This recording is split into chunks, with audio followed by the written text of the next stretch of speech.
नमस्कार दोस्तों, आज हम एक बार फिर आपके बीच में लेकर आए हैं महात्मा बुद्ध की कहानी, जिनको सुनने के बाद आप कभी भी ईश्वर खोजने के लिए नहीं भटकेंगे। अगर कहानी आपको अच्छी लगे तो नीचे कमेंट करके ज़रूर बताएं और वीडियो को लाइक करें और चैनल को सब्सक्राइब करिए। तो चलिए शुरू करते हैं आज की कहानी। उस वक्त की बात है जब भगवान बुद्ध इस धरती पर आए थे। एक व्यक्ति जिसके पास धन दौलत की कोई कमी नहीं थी, उसके साथ जीवन काटने वाली पत्नी और राम लक्ष्मण जैसे 2 बच्चे थे। उसके पास सब कुछ था। फिर एक दिन उस व्यक्ति के मन में भगवान को पाने की लालसा जगी। उसने सोचा कि मैंने बहुत सारा धन कमा लिया है, अब कभी धन की कमी नहीं आएगी। मेरे पास ईश्वर नहीं है, मुझे ईश्वर के दर्शन करने हैं। उस व्यक्ति ने ईश्वर को खोजने की ठान ली। फिर उसने कई सारे मंदिर और धर्म स्थानों का निर्माण कराया, पर उसके ईश्वर को दर्शन नहीं हुए। फिर उसने कई सारे तीर्थ स्थानों पर जाकर उनकी यात्रा करी।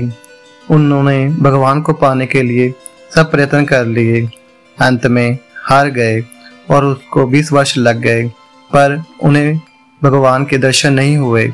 भगवान को पाने की कोशिश करते करते वो इंसान इतना थक गया और आखिरकार एक दिन महात्मा बुद्ध के पास गया और कहने लगा कि महात्मा, मैं 20 साल से ईश्वर को खोज रहा हूँ, पर मुझे ईश्वर कभी भी नहीं मिले। क्या आप मुझे ईश्वर पाने का कोई मार्ग दिखा सकते हैं? उस व्यक्ति की बात सुनकर महात्मा बुद्ध उससे पूछने लगे कि सुनो बालक, ईश्वर को खोजना कोई बड़ी बात नहीं है, वह तो बड़ी आसानी से मिल जाते हैं।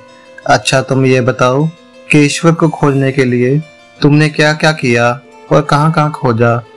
वह व्यक्ति बुद्ध को पूरी बात बताता है कि मैंने कई सारे मंदिर और धर्म स्थानों का निर्माण किया, दान पुण्य किया और कई सारे तीर्थ स्थानों के दर्शन किए, फिर भी मुझे ईश्वर नहीं मिले।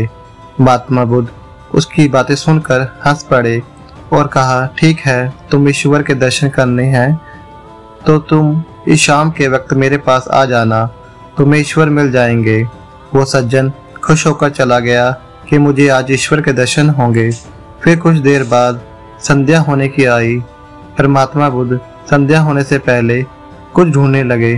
शिष्यों ने आकर पूछा कि गुरुजी, आप क्या ढूंढ रहे हो? महात्मा बुद्ध ने बताया कि मेरे पास एक कीमती मोती था, परंतु वो कीमती मोती खो गया है, उसे ही ढूंढ रहा हूँ। महात्मा बुद्ध की बात सुनकर शिष्य भी उस मोती को ढूंढने लग गए। सभी मोती को ही ढूंढ रहे थे। इतने में वे व्यक्ति भी वहां पहुंच गया। उसने देखा कि कुटिया के बाहर महात्मा बुद्ध और उनके शिष्य कुछ ढूंढ रहे हैं। उस व्यक्ति ने बुद्ध के पास जाकर पूछा कि गुरुजी, आप सब क्या ढूंढ रहे हैं? महात्मा बुद्ध ने बताया कि मेरा कीमती मोती खो गया है, मैं उसे ही ढूंढ रहा हूँ। यह सुनकर वो व्यक्ति भी उस खोए हुए मोती को पूरी लगन से ढूंढने लगा। ढूंढते ढूंढते रात होने को आई, पर मोती नहीं मिला। वह व्यक्ति परेशान हो गया। फिर महात्मा बुद्ध से पूछा कि गुरुजी, आपने आखिरी बार मोती कहाँ देखा था, ठीक से याद कीजिए।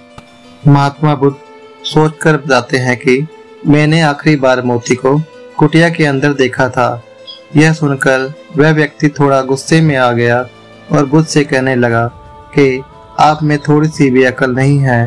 अगर मोती आपकी कुटिया के अंदर गुम हुआ है तो कुटिया के अंदर ही मिलेगा, ना बाहर थोड़ी मिलेगा। आप सब व्यर्थ में ही बाहर इधर उधर ढूंढ रहे हैं और मुझे भी अपने साथ ढूंढा रहे हैं। आप अपना तो समय व्यर्थ कर रहे हैं, पर दूसरों का भी समय व्यर्थ कर रहे हैं। फिर महात्मा बुद्ध उस व्यक्ति के सामने देखकर मुस्कुराने लगे। यह देखकर वह व्यक्ति बोला कि महात्मा, आप हंस रहे हैं, मुझे कुछ समझ में नहीं आ रहा। महात्मा बुद्ध बोले, बस मैं तुम्हें यहाँ बुलाकर यही समझाना चाहता था कि जिस ईश्वर को तुम 20 सालों से बिना सोचे समझे इधर उधर ढूंढ रहे हो, उससे तुमने कभी अपने अंदर की कुटिया में खोजा ही नहीं। ईश्वर कभी खोजने से नहीं मिलते, उसके लिए तन मन पवित्र होना चाहिए, तभी ईश्वर के दर्शन होते हैं। अगर तुम ईश्वर के सच्चे दर्शन करना चाहते हो तो इधर उधर भटकना छोड़कर अपने अंदर आत्मा में ध्यान दो, ईश्वर तुम्हें जरूर मिलेंगे। अपने अंदर के ईश्वर को तुम देख लोगे तो हर जगह हर इंसान में तुम्हें बस ईश्वर ही दिखाई देंगे। महात्मा बुद्ध की अमृत भरी वाणी सुनकर उस व्यक्ति ने अपनी गलती का एहसास कर लिया और बुद्ध के चरणों में गिर पड़ा और माफी मांगते हुए कहा कि मैं व्यर्थ में ही इधर उधर भटक रहा था। वास्तव में तो ईश्वर हमारे अंदर ही होते हैं। तो दोस्तों, उम्मीद करता हूँ कि आपको ये कहानी अच्छी लगी होगी।